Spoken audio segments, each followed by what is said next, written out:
안녕하세요, 티묵입니다. 이게 물가가 오른 겁니다. 그러면 여기서 나아가서 생각을 해볼게요. 그러면 질문을 주셨던 거, 금리가 돈에 영향을 미치는데 왜 물가로 설명을 하는가 입니다. 돈을 물건으로 보자고는 했지만, 그리고 각 물건들을 모두 똑같은 상품으로 놓고 보자라고 했지만, 돼지 전염병이 돈다고 해서 햄버거 패티 가격에는 영향을 미치겠지만, 돼지 전염병이 돈다고 반팔 티에도 영향을 미칠까요? 아니겠죠. 어떤 상품 두 개가 있을 때 그 상품에 영향을 미치는 요인은 같지 않습니다. 역시 요인도 여러 가지가 있겠죠. 한 가지 요인이 여러 가지의 영향을 미칠 수도 있습니다. 그것처럼 돈이라는, 화폐라는 상품에 영향을 미치는 요인에 금리가 있는 거예요. 왜 이렇게 설명할까요?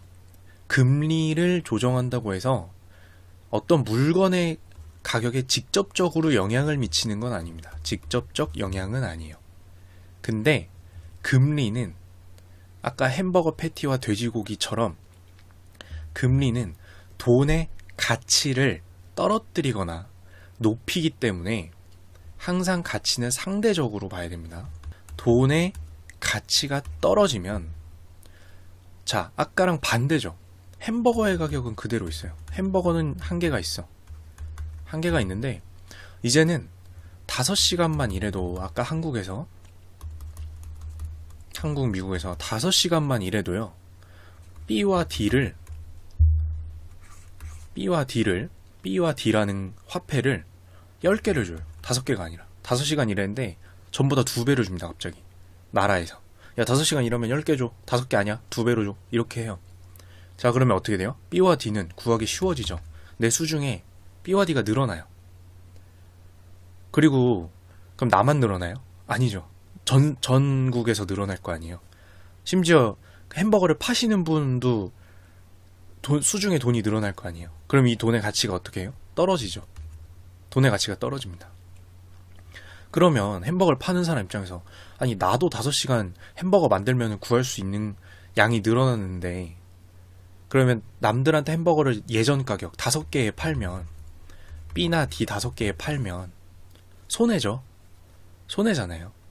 남들 5시간이 아니라 2.5시간만 일하면 되는 걸로 나는 그대로 팔아주는 거 아니에요. 세상에 돈의 가치는 떨어졌는데, 내가 5개를 B를 받아도 내가 다른 물건을 살 때 가치가 떨어져 있잖아요. B와 D가. 그럼 어떻게 해야 돼요? 5개 갖고 와서 저번처럼 햄버거 주세요 이러면 어떻게 해야 돼요? 안 주죠. 안 주죠. 10개 주세요. 지금 세상에, 시장에 B와 D가 얼마나 많은데, 어렵게 생각하지 마세요. 돈이라고 생각하지 말고 물건이라고 생각해 보세요. 그러면 쉽게 이해가 됩니다. 세상에 B와 D가 늘어났어요. 그럼 막 어딜 가든 막 발에 채요. 그냥 막 발에 채여요. 그러면 당연히 이 사람은 햄버거의 가치를 상대적으로 B와 D보다 높게 보겠죠. 근데 이 B와 D가 뭐다? 바로 돈이다. 그러면 자, 5장 주세요. 자, 이제 조금씩 돌려볼게요. 5개가 아니라. 자, 5,000원. 5,000원 저번에 주시던 거 이제 10,000원 주세요. 해야 되죠. 예전엔 5,000원이었지만 지금 세상에는 1,000원짜리가 너무 많아요. 예전보다 2배가 늘었어요. 나도 그냥 5,000원 구하는 거는 너희들이랑 똑같이 일하면 돼. 그러면 더 받아야죠. 물건 대 물건이라고 보면 됩니다. 덜 희소한 걸 구할 때 더 많이 줘야 된다. 예요. 자, 그러면 돈의 가치가 떨어진다라는 건 햄버거 입장에서 보면요. 햄버거의 가치가 오른 거예요. 상대적이 어려운 게 아니에요. 자, 돈과 햄버거가 있는데 돈의 가치가 떨어졌다라는 건 뭐예요? 돈의 가치가 떨어졌다라는 건 쉽게 생각하세요. 상대적으로 돈에 비해서 햄버거의 가치가 올라갔다라는 거예요. 그러면 돈의 입장에서 볼게요. 돈의 입장에서. 그러면 햄버거의 가치는 어때요? 돈이 시중에 너무 많아져서 저 사람도 나도 다 돈이 많아. 예전보다 2배야. 반대로 햄버거는 생산량이 변하지 않았어요. 그대로 생산되고 있어. 그러면 그 햄버거 맛있는 거 하나를 구하기 위해서 어떻게 해야 됩니까? 예전보다 돈으로 교환하려면 세상에 다른 거 없어요. 햄버거 돈밖에 없어.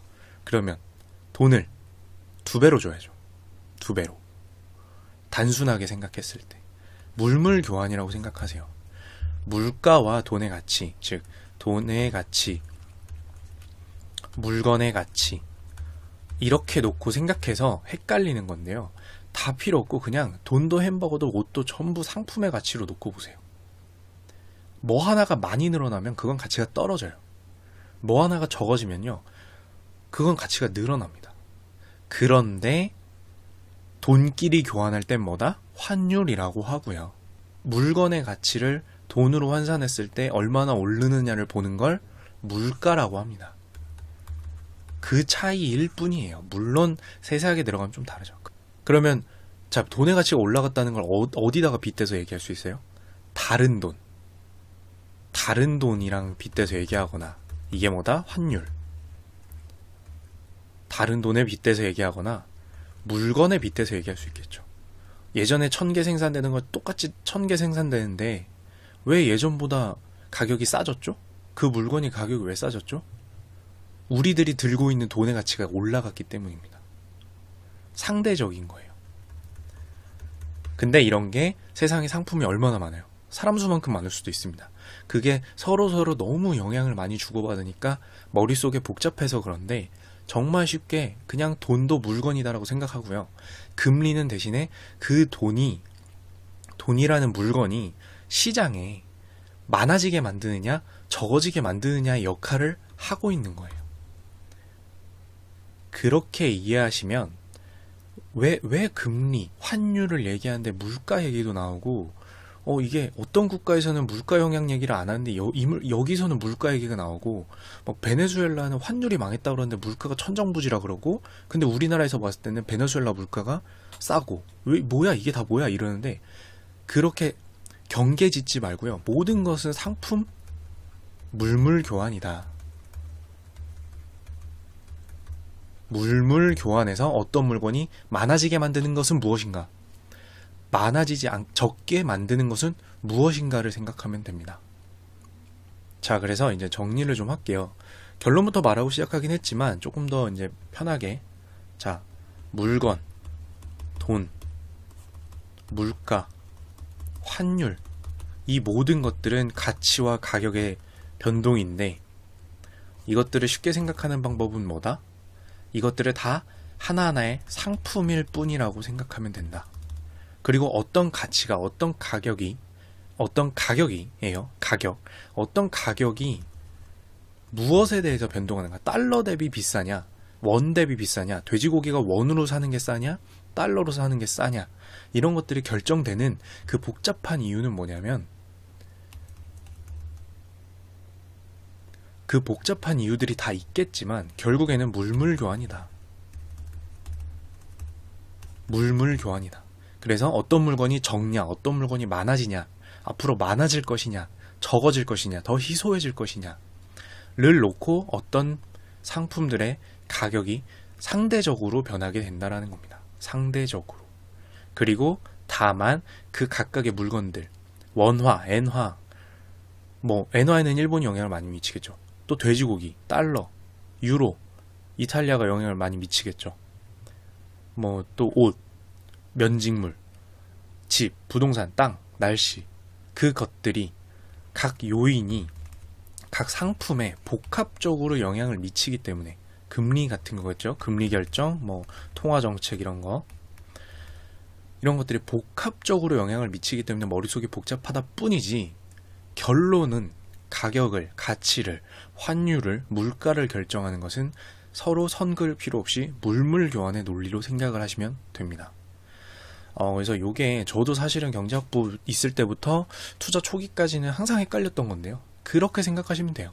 그래서 그 해당 통화를 늘리게 만드는 요인을 찾으면 되는 거고 그 물건을 적게 만들게 만드는 요인을 찾으면 되는 겁니다. 요렇게 생각하셨으면 좋겠습니다. 댓글로도 달겠지만 많이 도움이 되셨으면 좋겠고요. 이상 티묵이었습니다.